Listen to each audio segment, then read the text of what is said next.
What I would say to coaches is reinvent yourself every year. So when you're starting your off-season program, this is a new team. Come in fresh, start over. I never wore rings from the year before.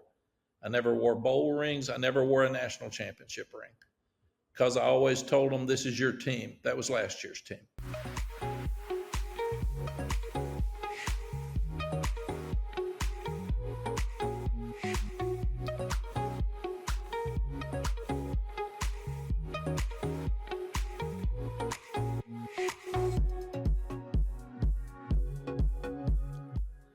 Welcome back, or welcome to Y Option. I am your host, Yogi Roth, and today we have an incredible conversation presented by our founding partner, 76, with a college football Hall of Fame coach in Mack Brown. Mack Brown is the all-time leader in wins in North Carolina, second all-time wins at Texas. I know him all too well. See this football right here? This is one of the game balls that were given to us when I was on the staff at USC. When we played Texas. Of course, we lost to Texas. It was the most iconic game, I'd argue, in the history of college football. Definitely in my lifetime in college football, Mack Brown was the head coach on the other sideline. I talked to him about 5 years ago on my podcast, and it was a phenomenal conversation. Oh, more than 5 years. It was 2018. So we're talking about 7 years ago when he was still doing TV before he became the head coach of North Carolina. And his insight and wisdom was phenomenal. And now with him no longer being a head coach in major college football, but still having such an influence in college football, we thought we got to bring him back on. We've got to talk to one of the all-time greats. So as we kick off some of our off-season content and some deep dive conversations with some of the greats in the sport that we all love, we bring you a conversation with Mack Brown. Big thanks and big love to our partner 76, keeping you in the know on the go, go, go. And if you want to know about this landscape in college football as signing day week is upon us, if you want to know about how coaches are adjusting to reality in college football, and you want to hear from somebody who might have some suggestions on how college football can change for the better, this conversation is for you. All right, as mentioned, friend of the program, legendary coach, Hall of Famer, one of the greats of all time, Mack Brown. Coach, thank you for coming back on this show. It's been 5 years. You've been kind of busy as a head coach, but thank you. And how are you doing? I'm doing great, Yogi. It was, my 5 years off was fun with ABC and ESPN, and you have your own team, and people don't realize you have a team. You got a producer, you got a director, you got guys that you work with and ladies, and it's fun. And you love the game, you love the people that play it and coach it, and then you still have that edge, coach's coach. I was talking to Phil Mickelson one time, and he said, I don't think I'm going to get on the senior tour. And I said, you will. You're a golfer. That's what you do. We do what we do. So when I got out of coaching, Phil texted me and said, you're a coach. You do what you do. So I got back in. We had 5 fun years. And with all the craziness going on right now, I feel like it's better for me to step back and start talking about it again. Amen. All right. Well, we're going to do a lot of that in this show. I got to get something out of the way because I have this sitting behind me. This is the Rose Bowl game, 2006. You were the head coach of that logo that is worn off, and I was an assistant on this one. I have this. I haven't watched the game yet. I'm sure you've seen it a million times. It's been 20 years. Our good friend, Coach Carroll, of course, now with the Raiders. I remember that night like it was yesterday. I'm curious now, how do you reflect upon what is still considered the greatest game and one of the most unique game balls, I guess, in history? It's an interesting question, Yogi. Right after the game, I asked Coach Royal, who had 3 national championships, what does this do? How does this change my life? And he said, well, you've done something very few people ever get to do. Very few ever get to this game. Half of them lose it. Now, he said, it'll ruin you because for the rest of your life, you're going to want to do it again. So he says, that's the problem. And I just remember so many things. I don't think you realize the impact it has on your life while you're doing it. And I wish I'd probably enjoyed it more than I did. But I remember Pete Carroll's one of the best ever. And we're having dinner a couple of nights before the game with the staff. And all the guys are eating with their position opposites. And I'm with Coach Royal and Pete. And Pete had won 2 national championships in a row. Coach Royal had won 3. And I said, you guys are probably going to win. So get over there and sit and talk about national championships. And Pete's such a classy person, and he was so good to Coach Royal. And I love Coach like an older brother. And then it was interesting. We're on the field before the game, and I'm sitting there talking to Pete, and I'm looking at his team. Your all's team was unbelievable. I don't know how many guys played in the NFL on that field that night, but I think it's like 98 or something. All of them played just about. And Greg Davis, our offensive coordinator, walked up and I said, Greg, God, they got a good looking team, man. And to his credit, he said, turn around. Yours looks pretty good too. But it was such a fun night. And at halftime, I said, these guys have got pride. They got class. They're going to fight you now, because we were up 16-10, as you remember. And I said, this thing is way from over. And then with 6 minutes and 49 seconds left, you go up by 12. And Vince Young, you got to have a guy. You got to have a guy that's got it. And in that game, you had some guys with it, with Matt Leinart and Reggie, and we had some guys with it, with Vince and some of those other guys that were great players with him. And Vince said, this thing's not over. Let's go, man. And then on the 4th and 2, I remember Gene Chizik saying, what if they throw it? I said, put them all on the line of scrimmage and come after me. He said, what if they throw it? And I said, congratulate them on a great call, and they're going to win the game. But I said, we haven't stopped Lindell White all night. Why would they throw it? They don't need to. Guy rushed for 130 yards or something, and it was interesting. People jumped on you guys for not having Reggie in the game. Reggie hadn't made many plays. Lindell was the guy in that game that made the plays. And if Lindell had gained his 3 yards like he had 7 all night, nobody would have mentioned it. But has to be one of the greatest games ever. Yogi, I'm on the sideline with 19 seconds left. We're kicking off to you guys, and people said, you didn't look very happy. I said, we're kicking off to Reggie Bush.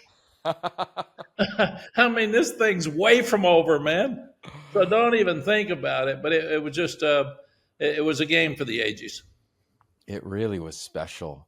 I think people always forget this around Lindell. Not only did he have a great night that night, but the whole year in that down and distance, that situation, we were 100% on that play with Lindell. So there was no other play on the call sheet other to go there. But I'm curious about like the call sheet of your life, if we can reflect. I know you were just coaching, what was like a couple weeks ago, where we sit now and we're talking here in early February. Signing day, whatever you want to call that, is upon us here later on this week as well. But as you reflect back on your career, like what memories pop?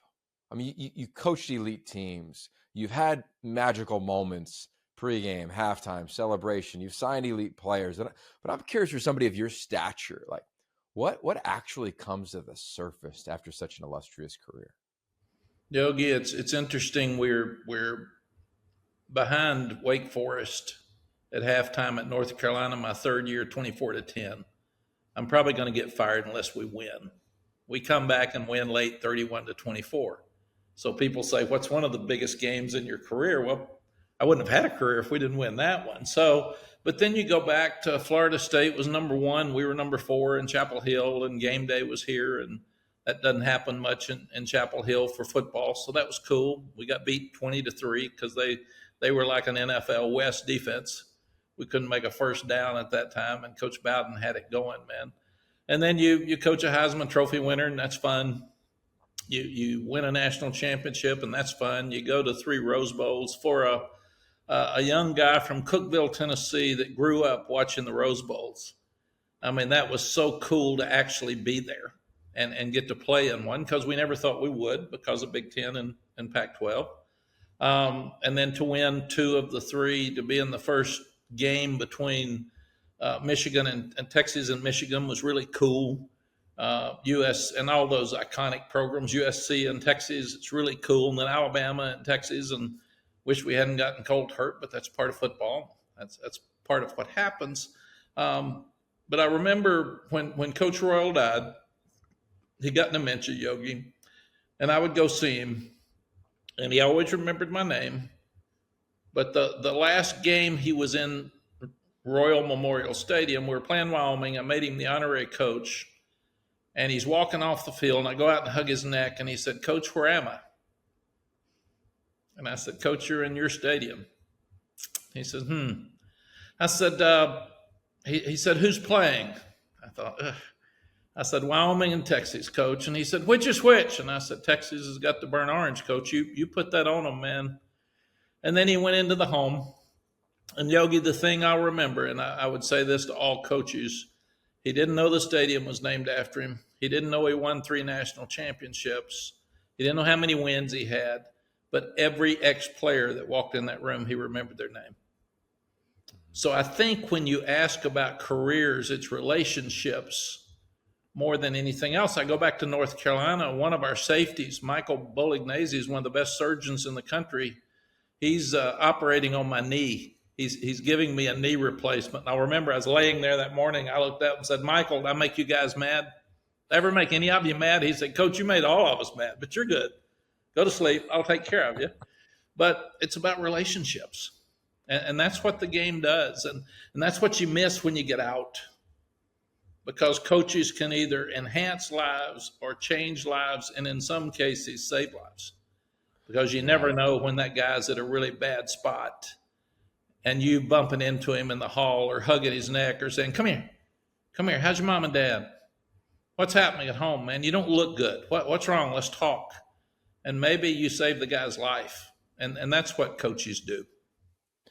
How did you navigate or maybe negotiate building you said early on, like your team in TV versus the team in the family that is a traditional football team, if you will?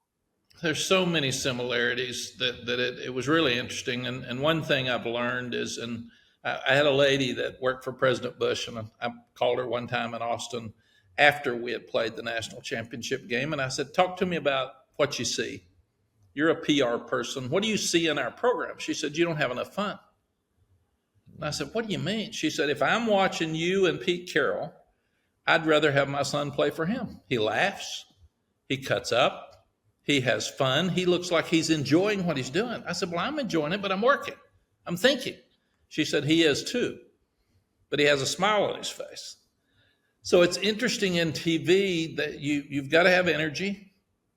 And in fact, TV makes you flatter than normal. They want you to have more energy. But the other thing you've got to have is you've got to be able to say interesting things that people can't get without their knowledge. And that's really the thing that you've got to say to your team every day. You've got to hit your team with the right stuff every day. You got to pick them up when it's time to pick them up. You got to get on them when they're feeling too good about themselves. And everyone in that room has their eyeballs set on you. And same thing with TV. If you're going to be good in TV, you've got to get people's attention. And you've got to give them information that they can't get without you. And that's what the head coach needs to do in football. So there's a lot of similarities in the two. It's trying to send the message, get the message to those that don't want to listen. In some cases, have trouble listening because the ones that need to hear you are the ones that usually do not. And it's the same in TV. Get people's attention. They need to be drawn to you. They need to start talking about what you're talking about. Same thing with the players. How do you throw enough mud on that wall to make some of the stuff stick that they're going to need on Saturday to win the game? In the world of college football that you've spent your career in, have you noticed any change around how things stick, as you just said, as we have entered relatively unprecedented waters with the landscape that is transfer portal, pay for play, roster shakeup seemingly by the year, if not by, the month within the sport that we love? Yes. Yogi, I think one of the major things I've seen is there's more inconsistent play and there's more upsets. I think part of that's a transfer portal. Everybody can get a quarterback. Everybody can get a new tailback. He might not even be on their roster the last time you saw him play. So the smaller schools, the group of fives, they can get some good players that you don't know about. So you see more of them upsetting you. So that's one thing. The other thing is there's more distractions for the players. You've got agents. We never had agents. We fought for years to keep agents out of the sport. That social media is at an all-time high. And whether we like it or not, there's an addiction with kids on the phone. on their iPads. I mean, I'm watching our kids at lunch, and I ate lunch with them every day for 6 years. There's 6 of them sitting at a table, none of them talking to each other. They're all on their phone. And I'd laugh and come up and look over their shoulder and say, "What are you looking at?" What do you mean? I mean, they're so into it they don't even know you're in the room. And then you've got to make them lock in when they come in that room. But so you've got agents talking to them. You've got their agents talking to other agents while they're on the team about joining another team because you're not getting enough playing time and you can get more money, which used to be tampering. There is no tampering anymore. They don't even talk about that. You've got parents with agents talking to them and third parties, which we've always had third parties, but now we've got agents. And you've got what's next for me. So I may transfer 4 times. I may transfer 5 times. So you don't have the loyalty for that university. You don't have the loyalty for that team. You and I had the guys in our wedding and best friends, and we're losing some of that because of the transfer portal.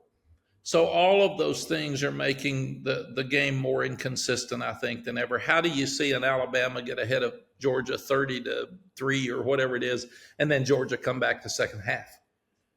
I mean, how do you see a Vanderbilt upset in Alabama?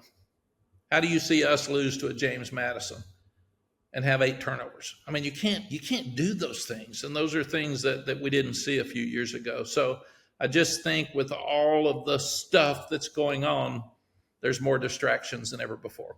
Ready, set. Use French fries to go. Yeah, oil from French fries. Turn yesterday's leftovers into today's fuel. More power, lower emissions.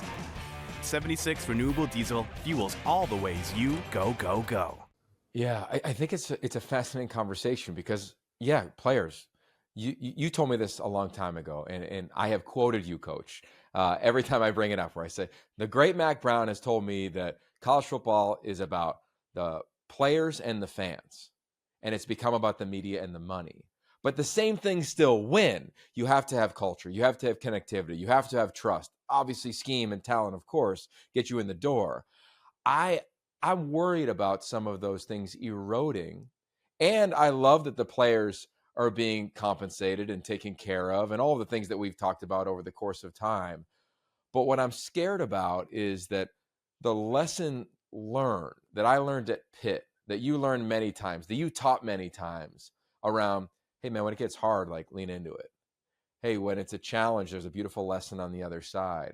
I worry about that. And that's, I think, been echoed a lot in college football. I'm curious if you'd agree, like, how would you change it, knowing what you've just lived through as your time as the head coach in North Carolina? Yeah, we're having kids give up too fast and leave too fast, and that really bothers me. I've talked to guys like Michael Jordan and about NIL, and they said, I got it. I'm okay with players getting money, and they didn't ask for it. We gave it to them, and we should have done it 30 years ago when you and I were getting $15 checks for laundry money. But you've got to earn something, and you got to fight through some stuff. That's life. And we can't control what happens in our life. We can control how we fight through it and how we handle it. And we're not doing that as much now. We're saying, I don't like that coach anymore, so I'm quitting. I'm just leaving. And I know we had calls from agents about players on other teams we were playing during the season that wanted to come to us. And that's just not who we've been. So what do we do about it? I think we've got to get more of an NFL model, Yogi, because we don't have a model.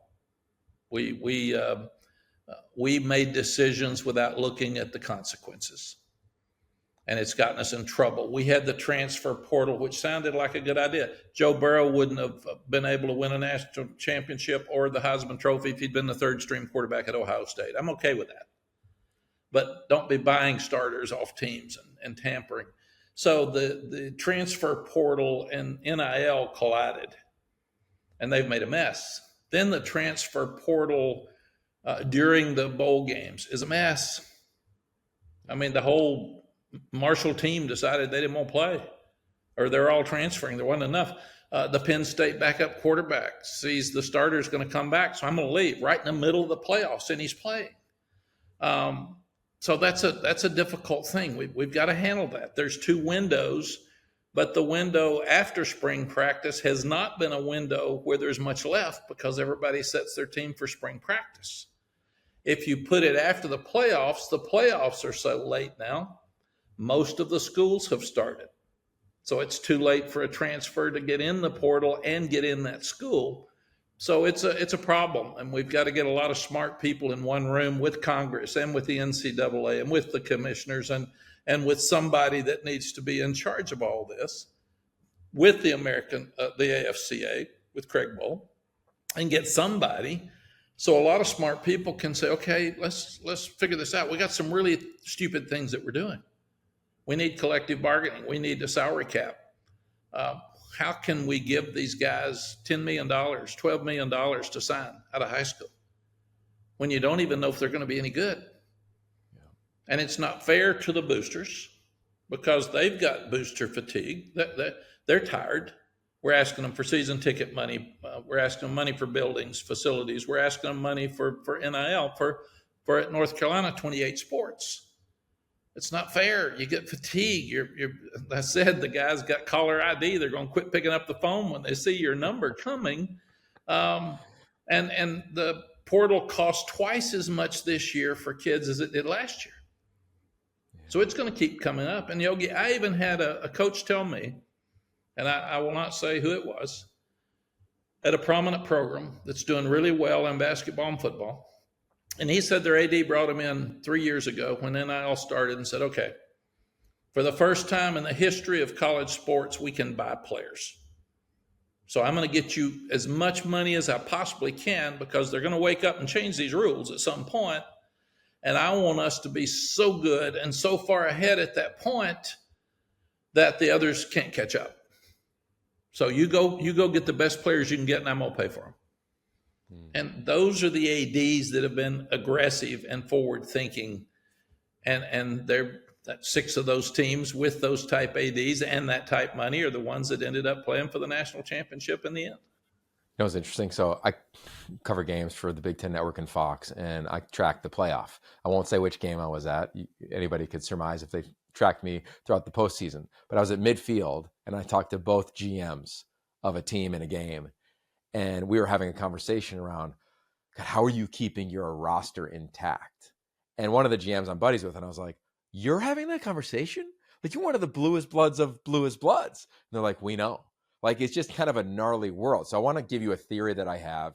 And because of your recency of being a head coach at Carolina, I'm curious if you would poke holes in it or disagree or agree with it. Okay. So player X, I'll give a real-time example.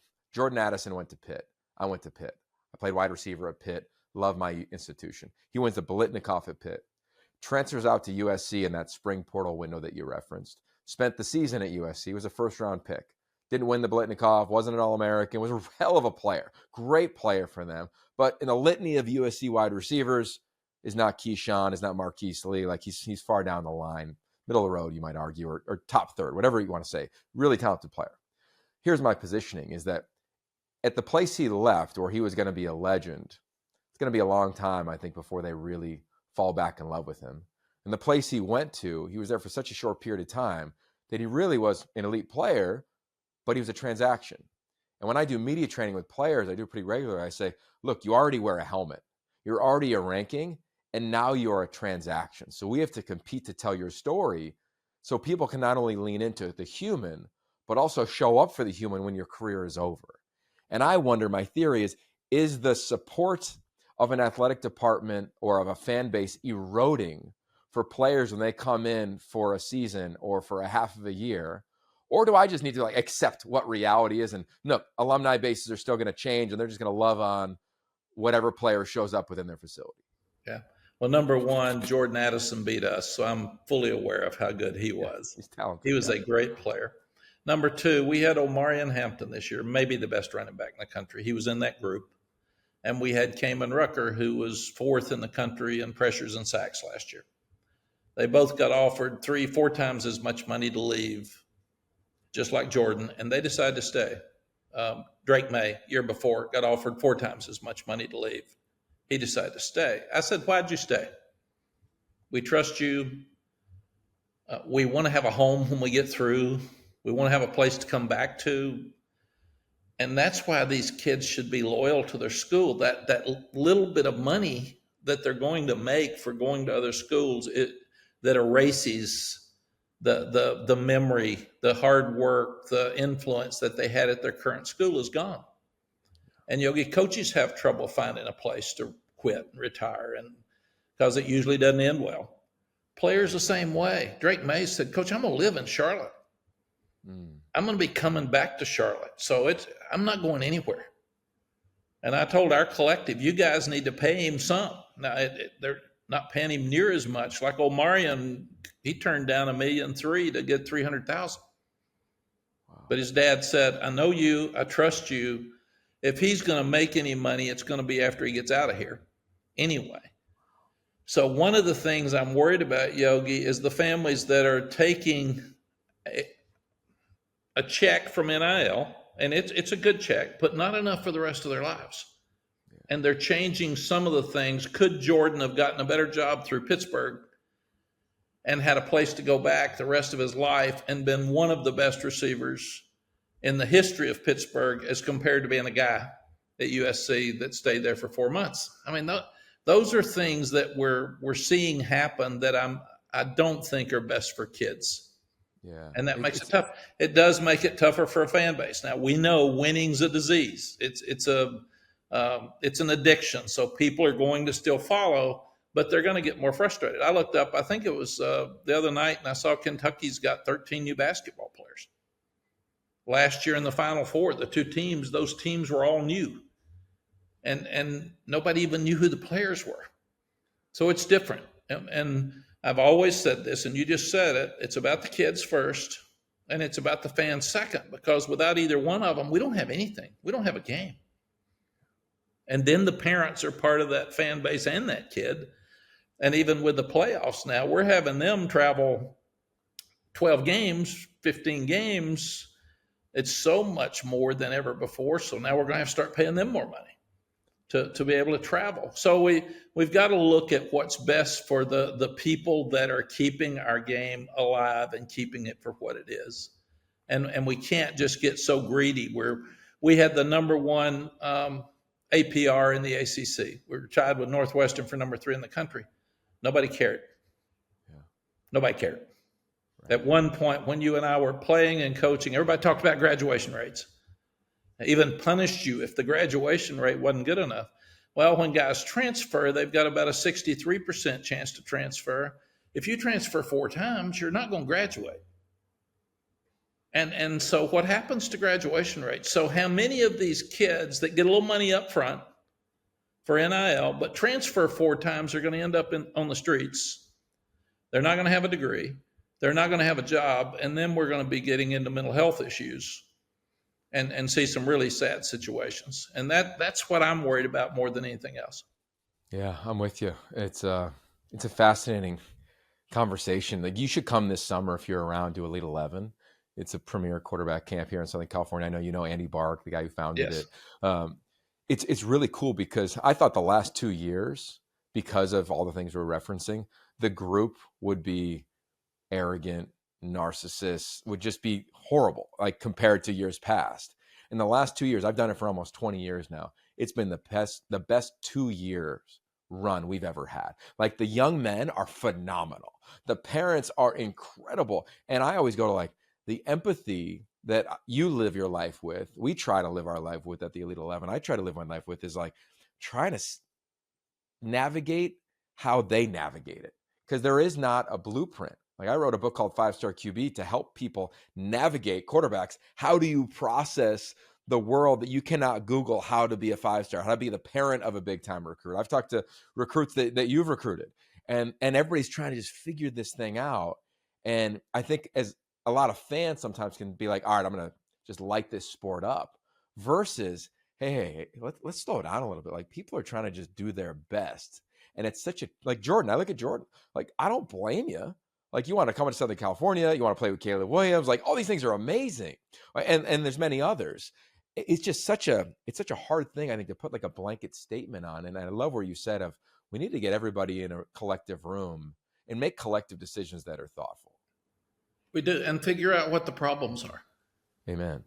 And I do disagree with fans that say, I don't want to watch this anymore. These kids don't care. They still do. They still go to school. They still compete. You watch those playoff games, those kids were competing their tails off trying to win games. So the kids didn't ask for the money. They want the money. I don't blame a parent if they're going to ask. People are having trouble keeping the rosters. We had a lot of trouble keeping our second team players. A lot of trouble because they could start at other places. So then you lose your special teams, and then you lose your backup safety because he could make more money there than he could at your place because he can start as compared to the other.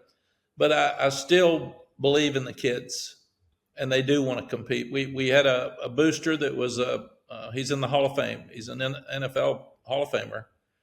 We had a receiver that dropped balls in a game. He dropped about 7, and he caught 15 in a game earlier. And the guy was mad after the game, and he actually came by me and said, so how much we paying that guy to drop balls? And I thought, not much. He didn't drop the balls because we were paying him or because we weren't. Because he's got some anxiety issues, and it didn't work that night for him. So we have to be careful that we're treating our game like the NFL, and we're treating 18-year-olds like they're 26. And really and truly, we've got to slow down and make sure we're still talking to 18-year-olds that are just getting paid. So well said. A sports psychologist, dear friend of mine named Dr. Michael Gervais, often would say that we can talk to them like they're older, but the brain development is still at the same stage.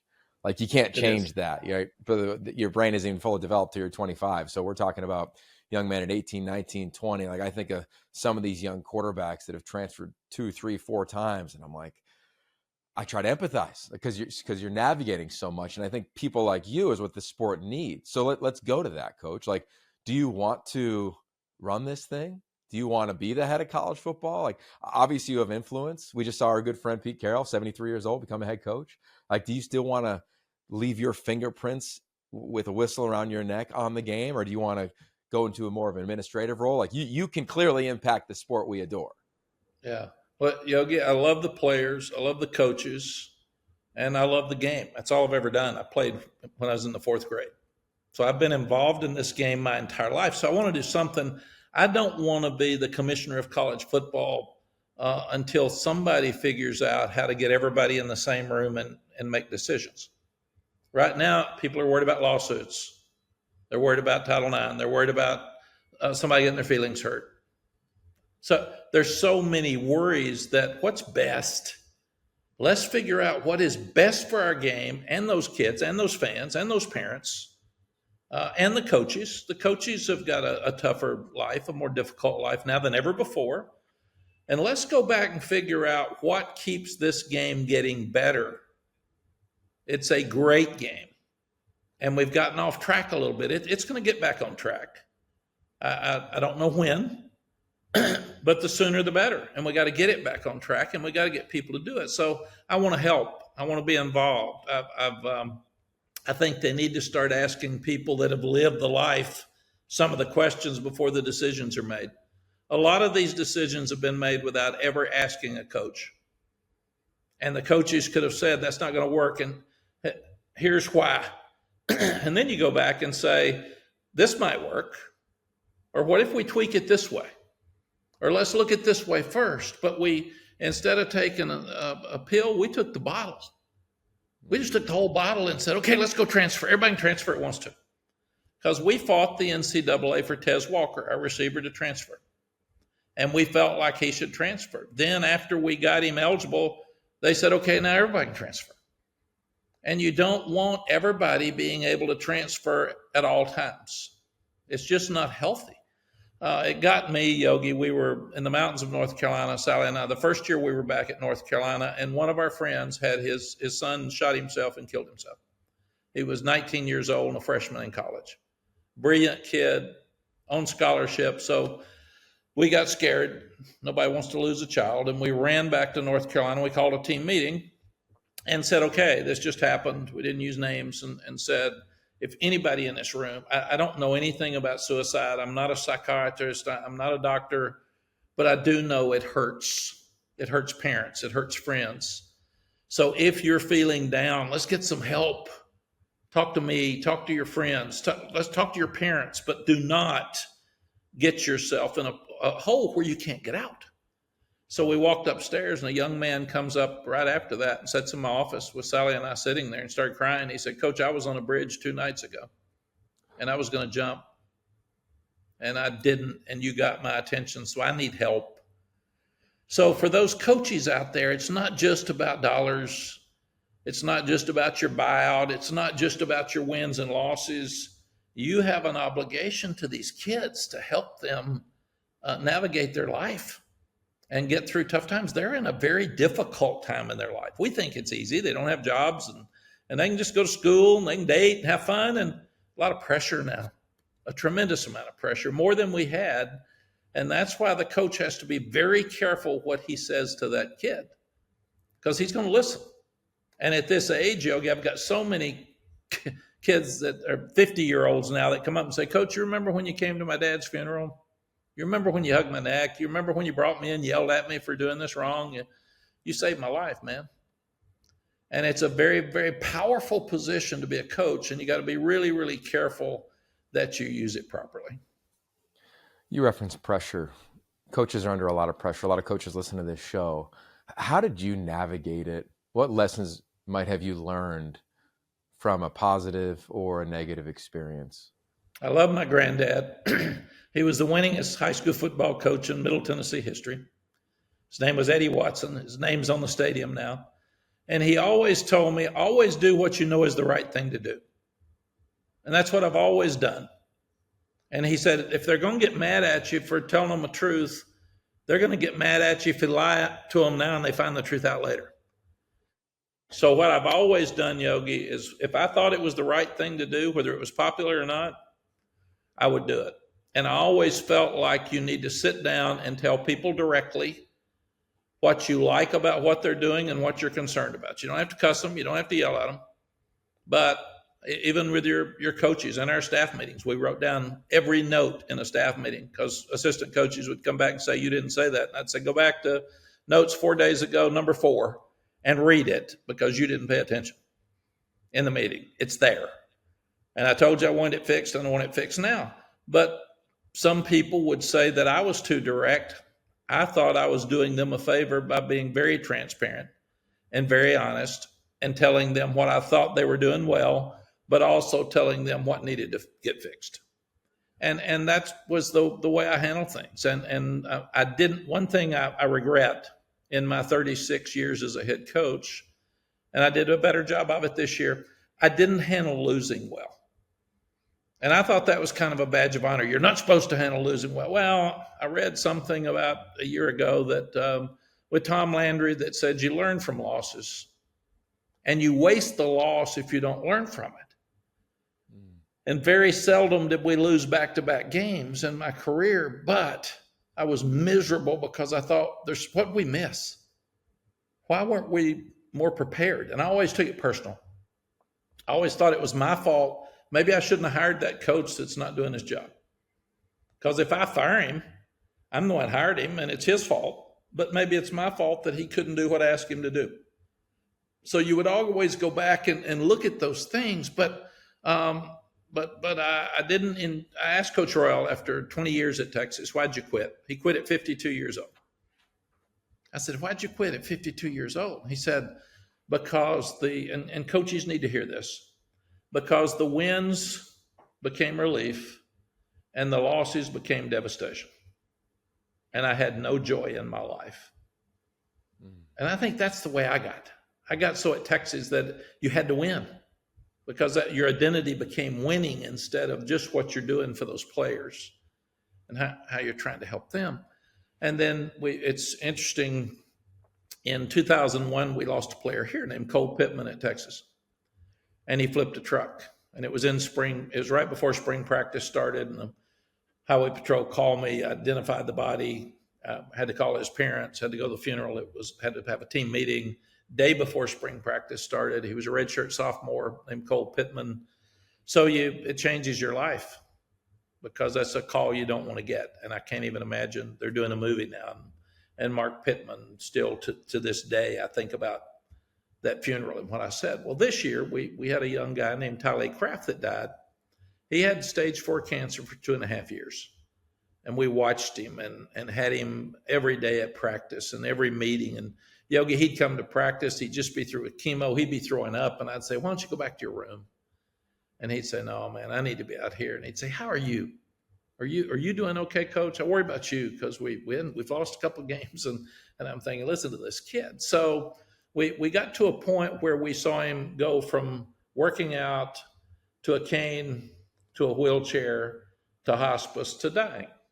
And he died in the second quarter of a game that we lost to Georgia Tech on the last play of the game. So I'm walking off the field. My wife, Sally, says, come here.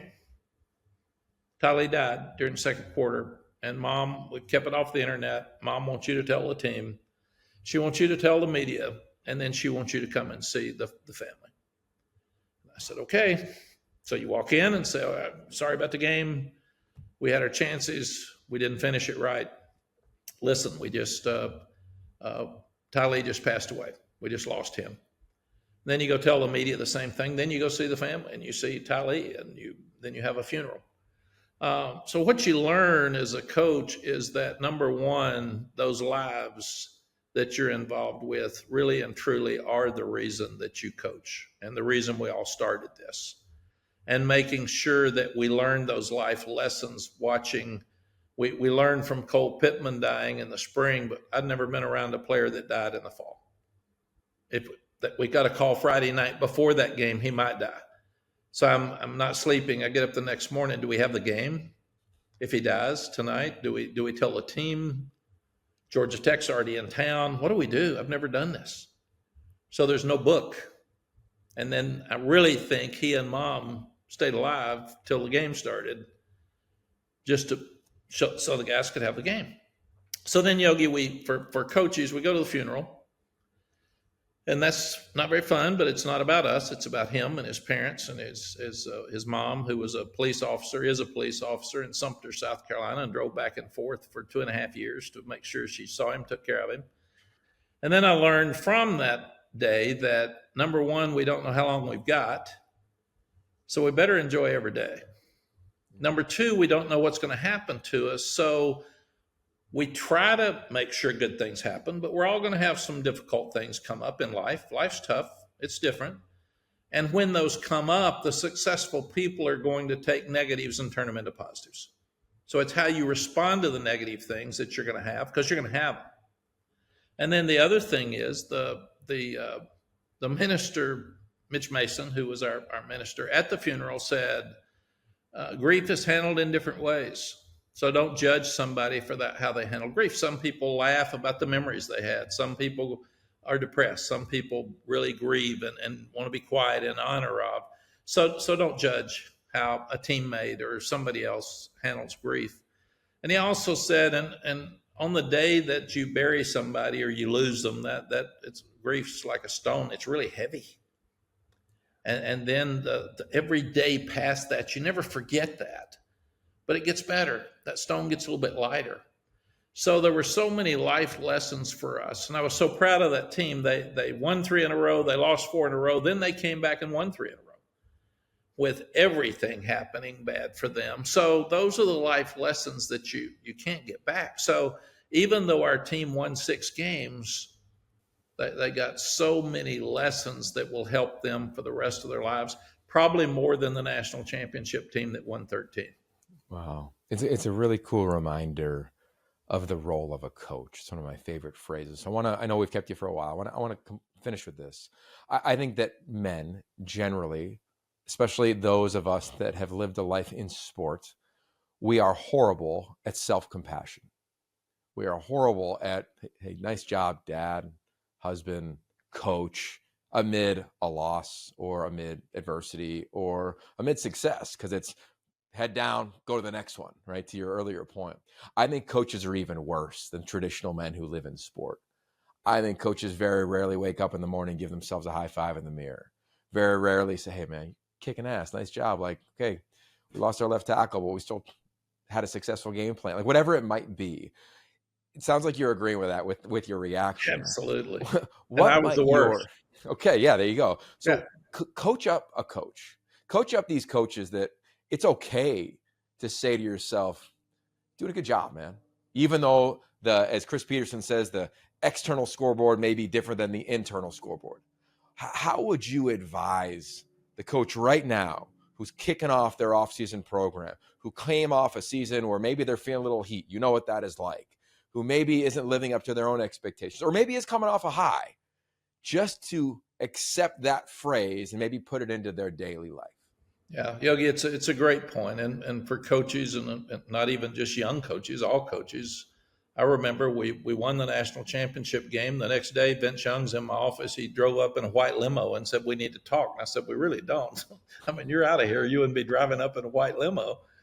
So I'm going to Colt McCoy, who's a redshirt freshman. That moment where if Vince comes back, we win a national championship, and I remember him saying, "I'm going to make $20 million. What if I was your son?" I said, "Well, my son's short and not fast, so it's not going to be an issue for me. But if you come back, you'll win Heisman most likely. We'll win the national championship. But you could get hurt. You're not going to have that $20 million. So you always try to do what's best." But I remember I asked Bill Dooley one time, who was the head coach at North Carolina and Virginia Tech and Wake Forest. He had just gotten through, and I said, "What advice would you give me looking back?" And he said, "I would have enjoyed my journey more. I was always in a fight. I was always trying to improve and do better. And I'm the worst. I never gave myself credit for anything. And nothing was ever good enough. And if you did it, you got to do it again." And Coach Roy was right. One national championship, but I got to do it again. I got to win another one. And what I would say to coaches is reinvent yourself every year. So when you're starting your off-season program, this is a new team. Come in fresh, start over. I never wore rings from the year before. I never wore bowl rings. I never wore a national championship ring because I always told them, "This is your team." That was last year's team. In fact, I wouldn't let the kids wear rings after their rings came in. You had your little celebration. I said, "Put them up because we're starting over and we're going to the next year." And I remember after our game with you guys, I told the guys in the locker room, "Don't let this be the best thing that ever happens to you."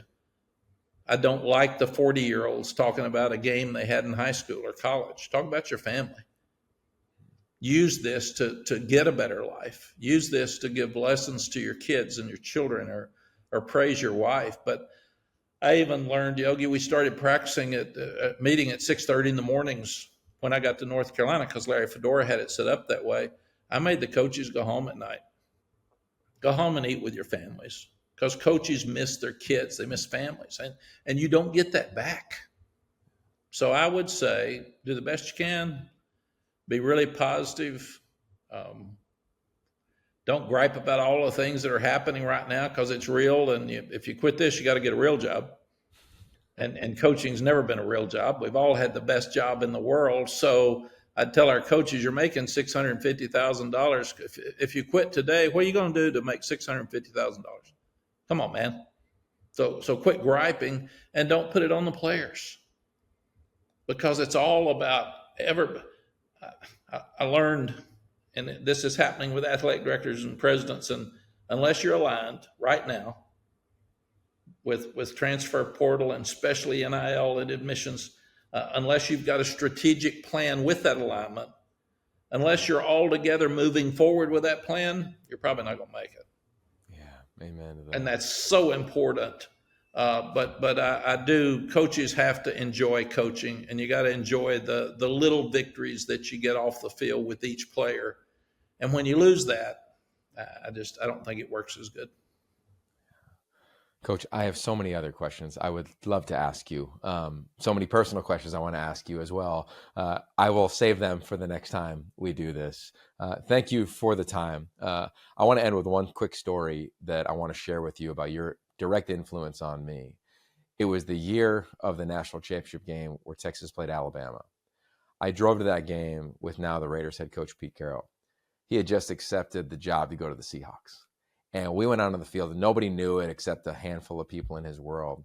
And you walked up to him. He walked up to you. I'm going to assume it was the first time you saw each other since the championship game that we started this show off with. And I watched you two connect. And you also had the grace to connect with me that day.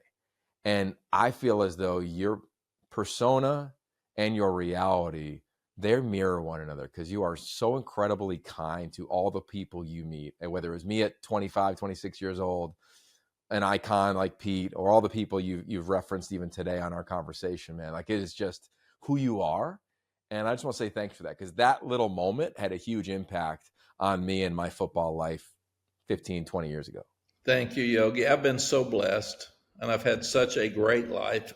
And the Bo Schembechlers and Darrell Royals and Bobby Bowdens and Joe Paternos and Lou Holtz, and those guys were so good to me when I was younger that I want to be that guy that can give back and help. And I love people. I love football, and I love people, and I love to see people smile. So it's not hard to be nice to people. My granddad also told me it takes 114 muscles in your face to frown and only 72 to smile. So it's a lot easier to smile. So why don't you smile? And Coach Royal told me one time, people get frustrated when coaches get stopped. You coaches out there about an autograph, or people come up at dinner and say, I don't want to bother you, but Coach Royal said, what a gift it is that you can make somebody smile by simply signing your name or taking a picture. So no matter how old they are or how young they are, don't ever pass up somebody who wants to be proud of their coach and a picture of their coach. And he said, remember, as soon as you get through, they're going to want that with the next coach. So it's not you, it's the position you hold. And I thought that is so true. So I'm not ever going to walk by somebody without stopping to say hello or shaking their hand or hugging their neck, because that's not hard. Amen. Coach, we are going to bring you back on if you'll do it for us, man. It was so much fun catching up with you, and congrats on what an illustrious football life. And I got a feeling you're kind of just getting warmed up too for this next chapter that is coming your way. Thank you again for the time. Thanks, Yogi. Thanks for having me on. And anytime you want me on, I'm on. You just give me a call. Done and done. The honorary episode for Jim Ornstein. There it is. Go. Mack Brown. Y option. Well, thanks, brother. Talk to you soon. Be soon. sure and tell Pete I said good luck and congratulations. I'm a fan, and I'm going to be pulling hard for the Seahawks. Yeah, I got a feeling for the Raiders. You and I are going to find our way to the sideline of the game early on, hanging out this season, man. I love it. There it is, folks. Coach Mack Brown. It's the Afterglow. That was Mack Brown, presented by our founding partner, 76, keeping you in the know on the go, go, go. Hall of Fame head coach Jim Thornby, Hall of Fame producer, at least in my eyes. You listen to this back. You were listening to it in real time. You've known of Mack Brown, like we all have, for the entirety of our lifetimes as an elite head coach. I'm curious, Jim, like what did you take away? What landed on you most from the Hall of Famer? Well, what's cool too is that, like, these are the, getting to really get a better sense of these people as real people, in doing these conversations. And just, what a humble guy. Just so incredibly humble. To think, like, he's at two major universities, one of the he's the winningest coach at all time at North Carolina, and the second winningest head coach at all time at Texas. He's top 10 wins ever, when you put it all together. And just so humble, such a great, perspective on the big picture of college football there. And he's seen it all. He was, he first played at Wake Forest and then transferred to Florida State. He played at Florida State before Bobby Bowden was the coach at Florida State. Like, that just puts you in perspective, like how much of this college football world he has seen and experienced through all of his different stops. And again, to just go through all of that, to bring in all that knowledge and still be so humble is just so impressive. Yeah, I think a couple takeaways and some things that I left on the table that I got to have him back on. There's a lot on the table. I think we maybe got to like a third of the questions that we were. I know, which is great. You did a great job. Which is great. Like I'm never upset about that when we don't get at all the questions. That means that the guest is really good. I know. We were creeping on like 45 minutes, and I was like, all right, I got to cut him loose. But I think a couple things really landed of, like, as decisions get made in college football, the legendary, not only just in wins and losses, but to your point of, like, the entirety of his football life, Mack Brown needs to be consulted on, like, every decision made. And oftentimes young coaches or veteran coaches aren't. right? I thought that was a really poignant thought, and especially as this game shifts. We obviously heard about some potential legislation coming out of the convention, the AFCA football convention in early January that may impact college football, but they seem to really hear from college coaches. Mack Brown, to me, is one of the very few, right, Chris Petersons of the world that are out of coaching now that need to be involved in the future of the game. It's great not only for their intellectual knowledge, it's also a great look for the game. Let's listen to some of the people that helped shape the game, the modern game, and understand it in a way that very few do. I think the things that I wish I asked him about, like how did he navigate watching Ryan Day this year from afar? Like, what did he think about coaches dealing with pressure? What did he think about the current state and the playoff and the seeding? Like, he'd have a lot of opinions. I think when we got going, I was like, and we talked about this in our production element of it, of let's make this an episode where if you're a coach, I don't care if you're a youth coach like myself or you're a college coach like Dan Lanning, but any coach can come in and gain some insight and wisdom from an icon in the profession. And I just thought that he just kept like just giving more and more and more of himself. And you're right, Jim, like his humility, is exactly who he is. And it was a beautiful thing to witness. And I think there's a version of Mack Brown that a lot of coaches should model. And there's things that I learned about Mack Brown of what he just said about how losing used to crush him and how maybe some of the joy in the game wasn't there for him that I think coaches can pull from and add to their bucket of tools currently. Yeah. And the one thing I guess theoretically would have really liked to have dug in just because of the time of year it is he was such an elite recruiter. Yeah. I mean, you think of the number of 5-star kids that he got to, I mean, Texas is Texas, so you're going to get dudes to come there. But like Vince Young was the number 1 overall recruit in his recruiting class. You think of like Roy Williams and Chris Sims and the list goes on and on and on and on. And just to think about like what it was like to recruit those guys then and what it's been like those last few years at North Carolina to, how much the game has changed and how much recruiting has changed and just how that impacts everything you do as a head coach. I mean, that's a 20-minute conversation alone right there. So, I mean, that's going to be that'll be its own thing at some point. But that's what I'm really curious is to see like how his mind wraps around all of that. Yeah. I think I love the most that all he wants to continue to do is give back to the game that gave him so much. And I think how you use that word humility is a beautiful reflection of who he is. So Coach, much love and thank you for coming on. Thank you to always being kind. And thank you for having some fun with this football that continues to haunt my mind, just kind of over my shoulder here in this little studio. I was going to say the one tidbit I took away from that, you have still not watched that game? No. I have not watched that game. I've seen the final play because you can't run from it. Like it's on every postseason highlight show on ESPN or whatever. It's Vince Young and somewhere. But no, I have not gone back and watched it. I wrote about it in one of our most recent newsletters of like, after the season, you don't go to sleep. Yeah. I remember that night so vividly. My whole family was in town. We lose the game. I sprint to the locker room because I want to hear. He said what he told his players after the game, which was like, don't let this be like the biggest highlight in your life. Right. Pete Carroll said, don't let these 19 seconds define you or 17 seconds define you when Texas took the lead. And it was a really cool lesson from both of those coaches to their respective teams. And then I went into my little studio apartment in Hermosa Beach, 119 8th Street. If you're still living back there, it was a great little spot with a Murphy bed that popped out. And I hung out with Brennan Carroll and some of our friends, and we stayed up all night, just kind of like, what just happened, right? And then I can remember walking home and just not going to bed. Because I knew once I closed my eyes and then opened them again, the page was going to turn. And that run with Pete Carroll was going to be adjusted. I mean, we were trying to win 3 straight college football national championships.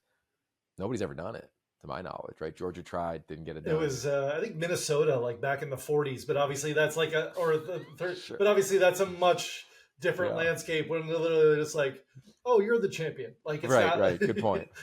Yeah, it's not like the same. And even Cal, I think back in the day, maybe in the 20s, I think they might have won multiple in a row. I can't remember exactly how many, but like again, it's literally like, oh, okay, you're the champion. Even like anything pre BCS, is a little bit different of a beast. But yeah, what obviously you guys were doing with Pete Carroll was very unique. Very unique. I think you're just giving us like more topics to talk to Mack Brown about next time he comes Yeah, on. All right. 100%. Well, There it is. we got to put the rings away, right? Yeah, that's right. It's Put the on to ring next away. one. Put the ring away. Thank you again to Mack Brown. Thank you to Jim Ornstein for helping us set that up. You're a great man. Jim, of course, all your prep on this thing as well. And to all of you listening at yoption.com, we really appreciate it. This offseason is going to be really fun. It's going to be in-depth. It's going to be detailed. There's going to be a lot of those personal deep dive conversations. We got a couple already on the books. And before you know it, it'll be the draft. It'll be spring football. It'll be summertime. And we'll be taking a little bit of a break. But until then, the gas remains down. Thank you. Lots of love. Talk soon. Peace.